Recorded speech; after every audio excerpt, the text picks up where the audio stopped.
चलिए, simple random sampling हम पढ़ रहे थे। सिंपल रैंडम सैंपलिंग में एक तो उसका मीनिंग क्या है वो हम समझेंगे, वो ऑलरेडी वैसे हमने समझ के रखा हुआ है।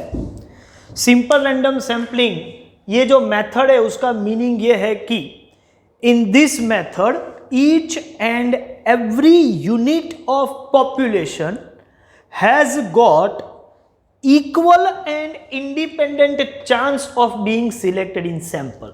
सैंपल में सिलेक्ट होने के लिए पॉपुलेशन के हर यूनिट का इक्वल एंड इंडिपेंडेंट चांस है, मतलब प्रोबेबिलिटी सेम है सिलेक्शन की, तो हम उसको बोलते हैं simple random sampling.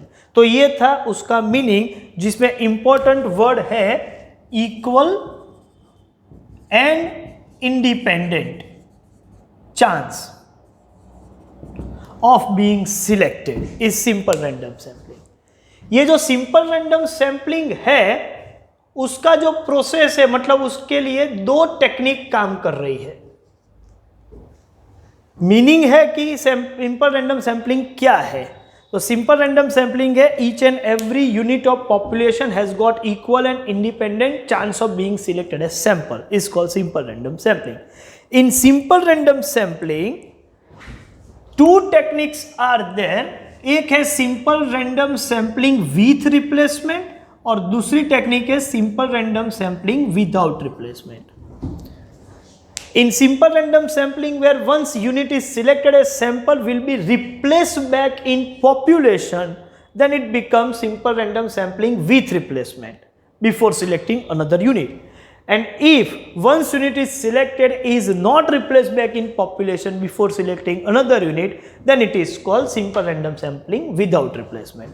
In simple random sampling with replacement, same unit can be selected again and again, while in simple random sampling without replacement, once unit is selected is not replaced back, that means same unit cannot be selected again and again। एक बार select हो गया, वो फिर से select नहीं होगा। तो ये दो ट्रिक या दो टेक्निक से हम ड्रॉ कर सकते हैं या सैंपल सिलेक्ट कर सकते हैं। अब ये जो मेथड्स है, मतलब ये जो प्रोसीजर है, विथ रिप्लेसमेंट हो या विदाउट रिप्लेसमेंट हो, उसको ऑपरेशनलाइज करने के लिए हमारे पास दो मेथड्स हैं जिसको हम बोलेंगे मेथड्स। मतलब जैसे कि मैंने लास्ट वीडियो लेक्चर में जो एग्जांपल दिया था उसको लेके चले, तो कि भाई 30 स्टूडेंट्स है, वो 30 स्टूडेंट्स के एक एक हमने चीट्स बना दिया, टोकन बना दिया और एक बॉक्स में डाल दिया, फिर उसमें से 1 बाय 1 हम सिलेक्शन करते रहेंगे विथ रिप्लेसमेंट या विदाउट रिप्लेसमेंट। लेकिन ये जो काम करते हैं, जैसे ड्रॉ करते थे, ठीक है, उसको हम बोलते हैं लॉटरी मेथड। लॉटरी मेथड मतलब वो बॉक्स में से हम रैंडमली सिलेक्ट जिसको करते हैं, वो लॉटरी मेथड है।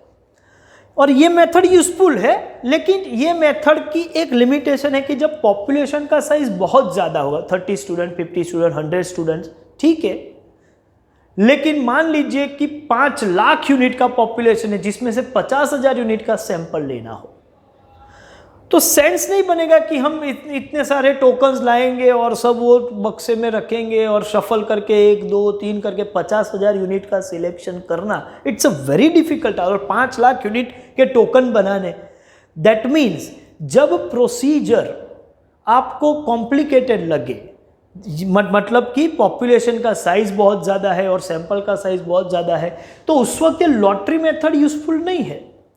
तो उस वक्त हमें रैंडम नंबर टेबल का यूज करना पड़ेगा। रैंडम नंबर टेबल, ऐसे रेडीमेड टेबल्स होते हैं जिसमें अलग अलग नंबर्स रिपीटेडली आते रहते हैं और इक्वल चांस के हिसाब, मतलब रैंडम उसका अरेंजमेंट ही इस तरीके से होता है वो टेबल में नंबर्स का, कि वो टेबल का यूज करके आप नंबर सिलेक्ट करो तो ऑटोमेटिकली रैंडमनेस मेंटेन होगी, चांस एलिमेंट मेंटेन होगा। उस हिसाब से रेडीमेड टेबल बना के रखे हुए हैं नंबर्स के, जिसको बोलते हैं रैंडम नंबर टेबल्स। अच्छा, जैसे लॉग टेबल्स कैसे रेडीमेड है, ऐसे ही ये भी टेबल्स अवेलेबल होते हैं। सबसे पहले ऐसे रैंडम नंबर टेबल जो है वो टिपेट ने डिजाइन किए थे 1927 में। ऑलमोस्ट यस 1927 में फर्स्ट टाइम ऐसे रैंडम नंबर टेबल बने। उसके बाद तो फिशर एंड येट, फिर रैंड कॉरपोरेशन ऑफ अमेरिका, ऐसे कई सारे रैंडम नंबर टेबल्स धीरे धीरे बनते गए। आज की तारीख में तो कितने भी, मतलब इसकी ऐप भी आ गई है रैंडम नंबर्स की, कि आप वो ऐप फ़ोन में डाउनलोड कर लो और उसका प्रोसीजर अडॉप्ट करके रैंडमली कौन सा नंबर आएगा वो आप सिलेक्ट करो। अच्छा, तो ये सब रैंडम नंबर टेबल्स जो है वो एक तरीके से रेडीमेड टेबल्स है जिसमें हर नंबर इक्वल प्रोबेबिलिटी के साथ रिपीट होता रहता है और सभी नंबर के सिलेक्शन का चांस के बेस पर इक्वल चांस रहता है, इक्वल एंड इंडिपेंडेंट चांस रहता है। इस तरीके के टेबल होते हैं। तो बहुत बड़ी साइज के पॉपुलेशन में से बहुत बड़ी साइज का सैंपल लेना हो तो लॉटरी मेथड वर्क नहीं करेगी, उस वक्त रैंडम नंबर टेबल्स यूज करने पड़ेंगे। और रैंडम नंबर टेबल का यूज करके किस तरीके से सैंपल ड्रॉ कर सकते हैं उसके एग्जाम्पल्स हमें पढ़ने होंगे, मतलब प्रॉब्लम्स। तो प्रॉब्लम जो है वो हम सिर्फ और सिर्फ इसके पढ़ने वाले, रैंडम नंबर टेबल का यूज करके सिंपल रैंडम सैंपलिंग में विथ और विदाउट रिप्लेसमेंट से किस तरीके से सैंपल का सिलेक्शन करेंगे और वो हम ये एग्जाम्पल्स में पढ़ेंगे। तो इसका ये मतलब है कि सर लॉटरी का एग्जाम्पल प्रैक्टिकली, मतलब एग्जाम में तो थोड़ी पूछ सकते कि भाई आप एक बक्सा लेके आओ और चेक करो, ऐसा नहीं हो सकता। इसका मतलब रैंडम नंबर टेबल का यूज करके किस तरीके से पॉपुलेशन में से सैंपल को सिलेक्ट किया जाएगा उसके कुछ एग्जाम्पल्स जो है वो हम पढ़ेंगे, और वो ट्रिक क्या है, टेबल कैसे यूज किया जाता है, वो सब हम पढ़ेंगे। वो हमारे सिलेबस का पार्ट है। तो सिंपल रैंडम सैंपलिंग में इतनी चीजें हमें पढ़नी है। एक तो उसका मीनिंग क्या है वो, फिर कौन सी दो टेक्निक है, मेथड्स कौन सी है, थियोरिटिकली दोनों मेथड पता होनी चाहिए, और प्रैक्टिकली रैंडम नंबर टेबल का यूज करके किस तरीके से सिंपल रैंडम सैंपल हम ड्रॉ कर सकते हैं वो हम पढ़ेंगे। ठीक है, चलिए तो अभी एग्जांपल पे आ जाते हैं। चलिए क्वेश्चन पढ़ते हैं। Draw a random sample of size 10 without replacement from a population of 1000 units using the following random numbers। कुछ रैंडम नंबर्स दिए हुए हैं। ये रैंडम नंबर्स कहाँ से आए, देखो रैंडम नंबर का टेबल जो होगा उसमें से कुछ एक्सट्रैक्ट करके यहाँ पर दिए, मतलब पूरा टेबल तो आपको देंगे नहीं, लेकिन क्वेश्चन के साथ उसका एक एक्सट्रैक्ट यहाँ पर दे देते हैं। 142, 357, 568, 242, 7, 819, 197, 490, 665, 181, 689, 735, 281 एंड 620। ये जो है रैंडम नंबर मैंने यहाँ पर रखे हुए हैं। ठीक है, आपको यही रैंडम नंबर का यूज करके सैंपल साइज 10 का सैंपल लेना है। कितने पॉपुलेशन साइज 1000 है उसमें से। तो अब प्रोसीजर क्या है ये क्वेश्चन सॉल्व करने का। तो सबसे पहले पूरे क्वेश्चन को पढ़ के दो चीज क्लियर हो जानी चाहिए, और वो लिख दो एज अ गिवन कि पॉपुलेशन साइज क्या है। तो आपने देखा होगा कि 1000 है और उसमें से 10 यूनिट का सैंपल लेना है, तो सैंपल साइज 10 है। तो कैपिटल N 1000, स्मॉल n 10, ये पहले आप लिख दो।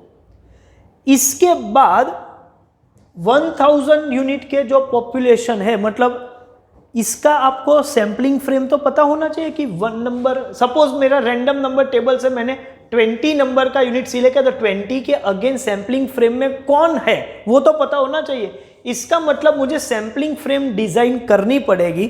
सैंपलिंग फ्रेम डिजाइन करनी है, मतलब वो एक्चुअल पॉपुलेशन का डिटेल्स तो हमारे पास है नहीं, लेकिन हम यहां पर सिर्फ ऐसा लिखेंगे कि भाई सैंपलिंग फ्रेम क्या होगी।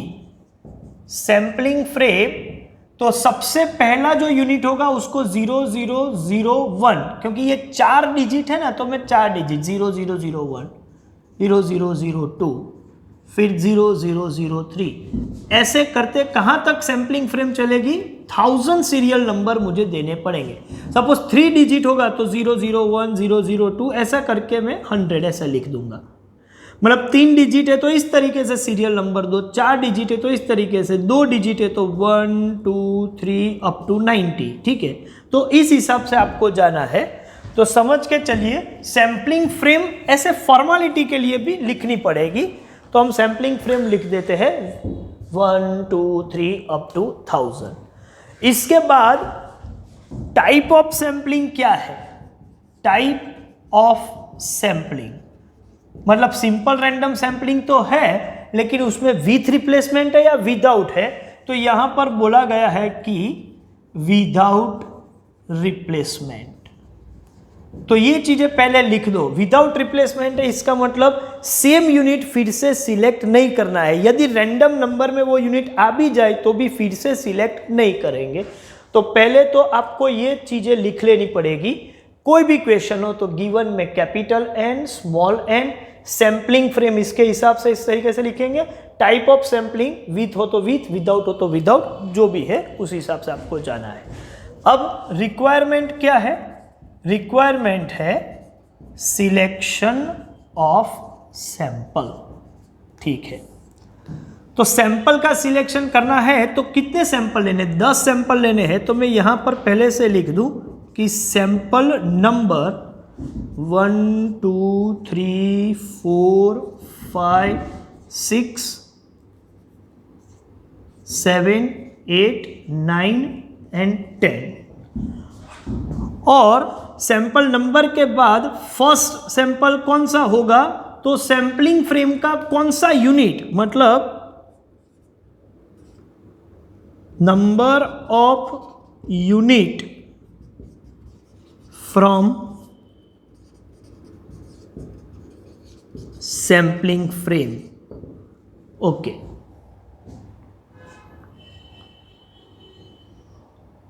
जैसे कि अब सिलेक्शन कैसे करते वो देखो। अब आपके पास ये रैंडम नंबर टेबल में से निकाला हुआ एक एक्सट्रैक्ट है। अब इसमें क्या करना है? एक नंबर देखो कौन सा है, 142। इसका मतलब ये हुआ कि मुझे यही चेक करना है कि ये 142 1000 से कम हो, क्योंकि मैं 1 से लेके 1000 का कोई भी नंबर सिलेक्ट कर सकता हूं सैंपल में, पूरी सैंपलिंग फ्रेम में से रैंडमली सिलेक्ट करना है। किसको करना है? तो आपने ड्रॉ करके बॉक्स में से एक नंबर निकाला और वो नंबर 142 है, क्योंकि ये टेबल में से निकालते तो 142 ऐसा मान के चलो। सपोज लॉटरी मेथड होती तो निकालने के बाद 142 आया ऐसा मान सकते। तो ये 142 को मैंने सिलेक्ट किया है सैंपल में। तो सैंपलिंग फ्रेम में 1 2 करके जो 142 होगा वो यहां सिलेक्ट हुआ है एज अ फर्स्ट सैंपल।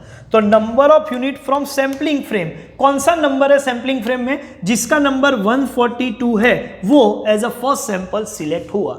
अच्छा, इसका मतलब 1000 से कम, मतलब n से कम वैल्यू होगी आपकी टेबल नंबर जो है, यहाँ टेबल में जो रैंडम नंबर है r बोल दो, r की वैल्यू n से कम है तो ही आप सिलेक्ट कर सकते हो। यदि यहां रैंडम नंबर 1 5 2 3 आ गया तो उसको तो मैं सिलेक्ट ही नहीं कर सकता, क्योंकि 1000 से आगे तो मैं जा ही नहीं सकता। तो सैंपलिंग फ्रेम में ही 1000 है तो मैं 1 5 2 3 नंबर का सिलेक्शन हो भी गया, सपोज हमने वो नंबर बॉक्स में से निकाला तो भी सिलेक्ट नहीं कर सकते, क्योंकि वो नंबर वाला सैंपलिंग फ्रेम में कोई यूनिट है ही नहीं। तो जब सिलेक्शन करना हो तो ध्यान रखिएगा कि 1000 है कैपिटल एन, तो कैपिटल एन से कम नंबर वाला ही कोई यूनिट सिलेक्ट कर सकते हैं। वैसे बाई चांस यहाँ उससे बिगर कोई नंबर है नहीं, लेकिन कभी कभी आ भी जाए तो भी आप याद रखो कि इससे बिगर नंबर होगा तो हम नहीं लेंगे, स्मॉलर होगा तो सिलेक्ट कर लेंगे। तो 142 सिलेक्ट कर दिया। उसके बाद दूसरा नंबर कौन सा है? 357। हाँ, वो 1000 से कम है, हाँ कम है, तो उसको भी सिलेक्ट कर दो 357। तीसरा कौन सा है? तीसरा 568 है, 1000 से कम है, हाँ है, तो 568 भी सिलेक्ट कर दो। चौथा 242 है, 1000 से कम है, हाँ है, तो 242 भी सिलेक्ट कर दो। पांचवा 7, उसको भी सिलेक्ट कर दो। छठा 819 सिलेक्ट कर दो। 197 सिलेक्ट कर दो। 490, 665, 181। ओके, तो ये सब यूनिट मैंने सिलेक्ट कर दिए और मेरा काम हो गया भाई। ये मैंने सैंपल सिलेक्ट कर दिए टेबल का यूज करके। अरे सर ये तो देख के ही लिख रहे हैं। हाँ बिल्कुल, टेबल में जो नंबर है, मान लो कि वो नंबर हमने बॉक्स में से निकाला, लॉटरी मेथड में से बॉक्स में से वही नंबर निकले हैं जो यहां पर टेबल में लिखे हुए हैं।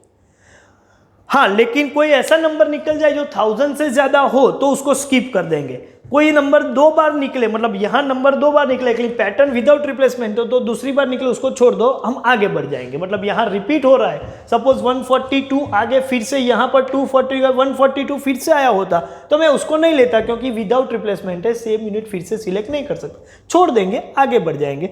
ये केस में ऐसा कुछ नहीं है, जो भी नंबर है वो सीधे सिलेक्ट हो गए। तो ये काम हो गया भाई सैम्पलिंग का। एक काम कीजिए, इसका स्क्रीनशॉट ले लीजिए, एक और क्वेश्चन में सॉल्व करने जाऊंगा, बाद में आपको ज्यादा समझ में आएगा।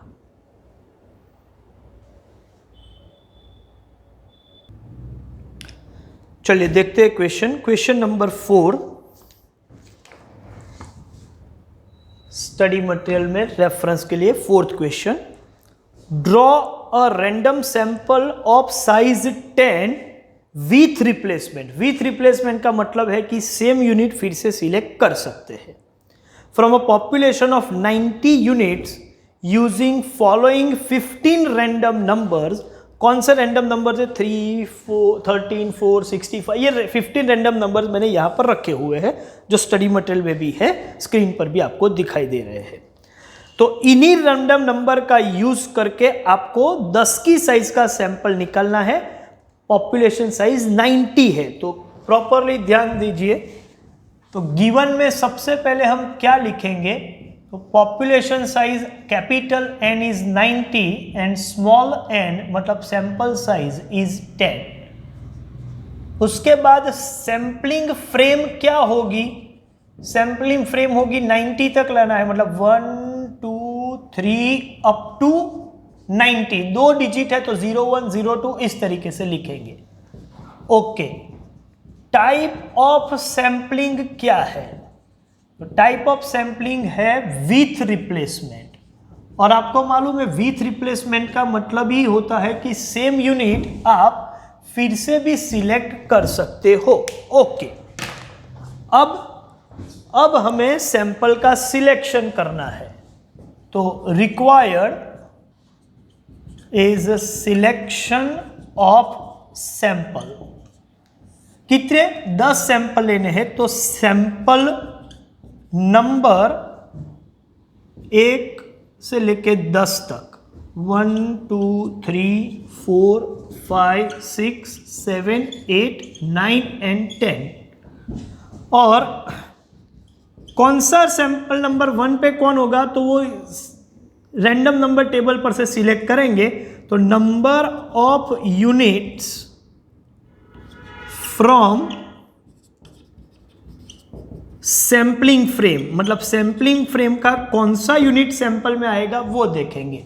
सैंपलिंग फ्रेम 1 to 90 पहले से डिजाइन करके रखा हुआ है। तो रैंडम नंबर टेबल की बात करें तो सबसे पहले टेबल में नंबर है 13। हमारा रूल है कि 90 1 से लेकर 90 में कोई भी नंबर हो तो हम इजीली सिलेक्ट कर सकते हैं। मतलब 13 को सैंपल 1 के तौर पे सिलेक्ट कर रहा हूं, मतलब सैंपलिंग फ्रेम में जो 13 नंबर वाला यूनिट है वो हमने सिलेक्ट किया। Number of unit from sampling frame 13 number of unit जो है वो हमने सिलेक्ट कर दिया। उसके बाद 4 भी 90 से तो कम है तो हम ले सकते हैं। उसके बाद 65, तो 65 90 से तो कम है तो वो भी ले सकते हैं। उसके बाद 79, वो भी 90 से कम है, ले सकते हैं। उसके बाद देखो 76, तो वो भी 90 से कम है, ले सकते हैं। उसके बाद 51, उसके बाद 29, उसके बाद 14, उसके बाद 36 और उसके बाद 65। लेकिन सर 65 तो आ गया है, हाँ, लेकिन विथ रिप्लेसमेंट है, दूसरी बार भी हम ले सकते हैं, तो इसका मतलब ये 65 भी लेंगे। अच्छा, सपोज ये विदाउट रिप्लेसमेंट होता तो 65 नहीं ले सकते, तो उसको स्किप करते, आगे बढ़ते 99, लेकिन 99 तो 90 से आगे है तो वो तो सिलेक्ट ही नहीं कर सकते, तो और आगे बढ़ जाते। फिर 18, हाँ, तो 18 पहले नहीं आया है तो ले सकते हैं यदि ये विदाउट रिप्लेसमेंट होता तो। लेकिन ऐसा नहीं है, ये क्वेश्चन तो हाइपोथेटिकल है। हमारा यहाँ फाइनल आंसर हो गया 65। तो इस तरीके से हमने ये सैंपल सिलेक्ट किया कि sample number 1 13th unit from sampling frame, sample number 2 4th unit from sampling frame, sample number 3 65th unit from sampling frame, sample number 4 79th unit from sampling frame, उस हिसाब से sample number 10 is 65th unit from sampling frame. इस तरीके से हमने sample का selection किया है। चलिए एक काम कीजिए, इसका भी स्क्रीनशॉट ले लीजिए, ठीक है, और इसके बेस पर स्क्रीन पर जो क्वेश्चन है वो आपको होमवर्क में कंप्लीट करने हैं, ठीक है। तो मिलते हैं नेक्स्ट वीडियो लेक्चर में। Thank you very much.